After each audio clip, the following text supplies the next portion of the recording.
Una mañana antes que el carpintero llegara al taller, las herramientas del carpintero decidieron tener una conferencia para considerar algunos problemas que se estaban presentando en el trabajo.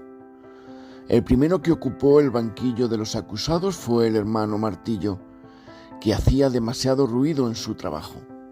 La junta le informó que tendría que renunciar porque hacía demasiado ruido cuando trabajaba, pero se defendió. Si tengo que salir del taller del carpintero, también debe irse el hermano Barreno, porque es muy insignificante y causa muy poca impresión. El pequeño hermano Barreno se puso en pie y dijo: «Está bien, pero también debe irse el hermano Tornillo. A él hay que darle vuelta tras vuelta y no se llega nunca a ninguna parte». El hermano Tornillo dijo entonces: «Si ustedes así lo quieren, me iré». Pero el hermano Cepillo también debe irse. Su trabajo es superficial y no hace nada de profundidad. A esto el hermano Cepillo replicó: «Bueno, también tendrá que retirarse la hermana Regla, si yo me retiro. Siempre está midiendo a los demás como si fuera la única que está en lo correcto». La hermana Regla se quejó de la hermana Lija y dijo: «No me importa que sea más áspera que lo que debe ser, pero siempre está tratando de un modo poco amable a la gente». En medio de la discusión entró el carpintero de Nazaret, antes de lo esperado. Había ido a trabajar como todos los días, se puso el delantal y se acercó al banco para hacer un púlpito. Usó el tornillo, el barreno, la lija, el serrucho, el martillo, el cepillo y todas las otras herramientas. Terminadas sus labores de ese día y acabado el púlpito, se levantó el hermano Serrucho y dijo: «Queridos, seamos agradecidos. Todos llevamos serrín en nuestros mangos y estamos contentos de que el Maestro nos use, ¿verdad? Somos colaboradores de Dios si nuestra motivación es la correcta». Quiero invitarte a leer conmigo en el Evangelio de Juan, capítulo 12, versos del 3 al 5, donde nos dice de esta manera: «Entonces María, habiendo traído como medio litro de perfume de nardo puro de mucho valor, ungió los pies de Jesús y los limpió con sus cabellos, y la casa se llenó con el olor del perfume. Pero uno de sus discípulos, Judas Iscariote, el que estaba por entregar, le dijo: ¿Por qué no fue vendido este perfume por casi 1 año de salario y dado a los pobres?». Que el Señor bendiga su palabra. Leemos que en la cena en Betania, María, la hermana de Lázaro, ungió los pies de Jesús con un valioso ungüento y los limpió con sus propios cabellos, y el ungüento fue vertido sin reparar en el gasto. Este acto en sí no era raro en los países orientales, donde hace mucho calor y la utilización de sandalias deja los pies expuestos a la sequedad y al ardor y al polvo del camino. Más aún, nada tenía de extraño que esto lo hiciera una mujer en esa época y en ese contexto.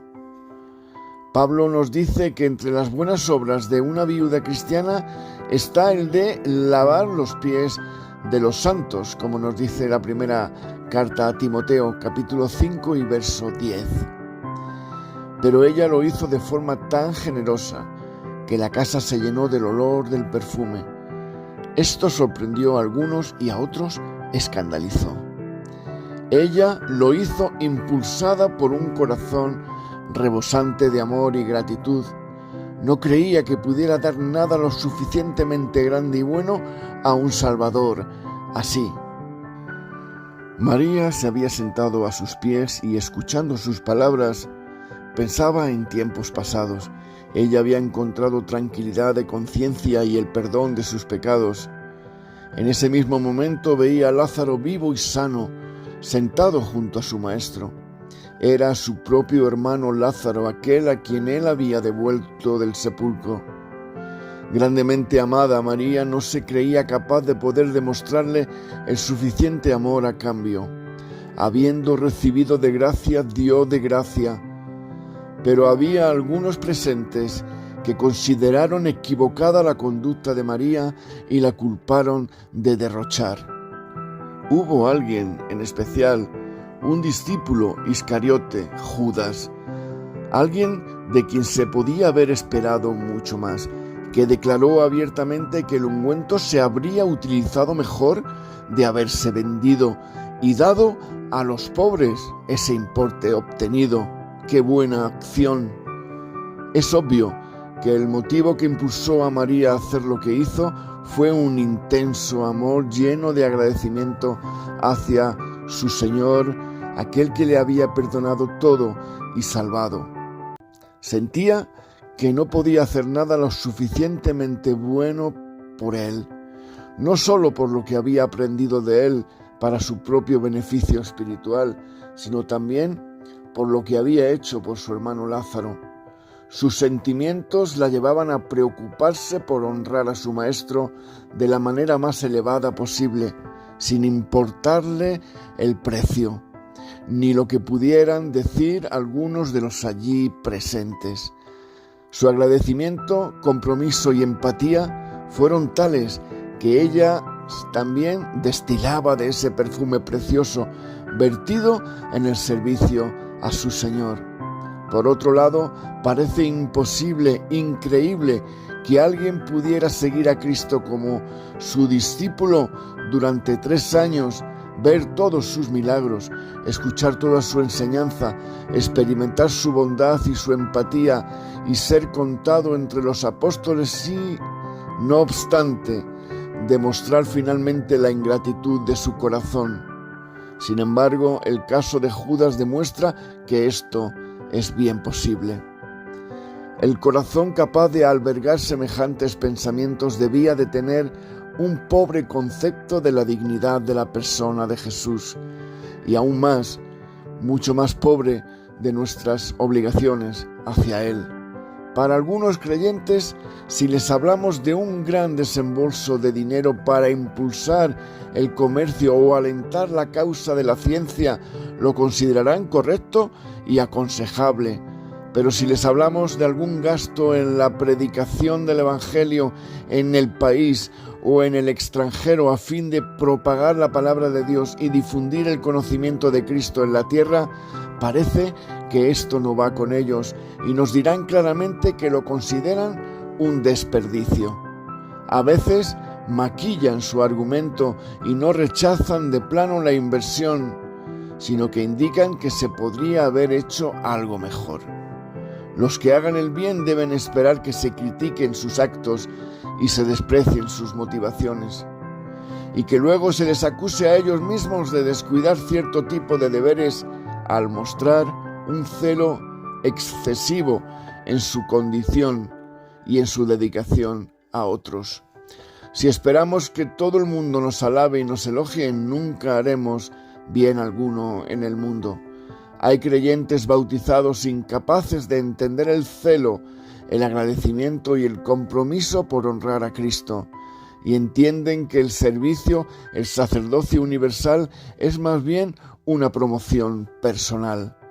Mientras el mundo siga en pie, esta actitud de Judas será una prueba perenne de la profunda corrupción del corazón humano, porque el corazón es ingrato y la avaricia y suelen ir unidos, suelen ir demasiado cargados. La carta a los Hebreos en capítulo 12 y verso 1 nos dice: por tanto nosotros también, teniendo en derredor nuestro tan grande nube de testigos, despojémonos de todo peso y del pecado que tan fácilmente nos enreda y corramos con perseverancia la carrera que tenemos delante de nosotros. Despojémonos de todo peso, porque el peso que llevas en tu corazón puede impedir que sigas avanzando hacia adelante. ¿Qué peso cargas? ¿Es tu matrimonio? ¿Son tus hijos? ¿Es tu economía? ¿Quizás una enfermedad? ¿Posiblemente es el abandono o las heridas del pasado? Porque uno puede pensar que se está quebrantando, pero eso no es ante Dios, sino bajo el peso de la carga. Judas pretendía seguir a Jesús, pero era él el de la mala cara. Solo le preocupaba su situación. Este tipo de actitudes corrompen el buen aroma de la motivación. En vano esperaremos que alguien haga mucho por el Señor si no es consciente de la deuda que tiene para con Él. El impacto de la salvación en nuestras vidas debiera impulsarnos a entregarle no solo las cargas, sino lo mejor de nosotros. No basta con tener el perfume, hay que romper el frasco y derramar la esencia. Recordemos que nosotros somos vasos de barro y la esencia, es decir, el perfume, es todo el contenido que hay en nuestro corazón. Pablo, en una mazmorra romana, encadenado a la pared en una celda oscura y húmeda, es capaz de escribir la carta a los filipenses lleno de alegría y llamando a la gente a sentirse gozosa y alegre por Jesús.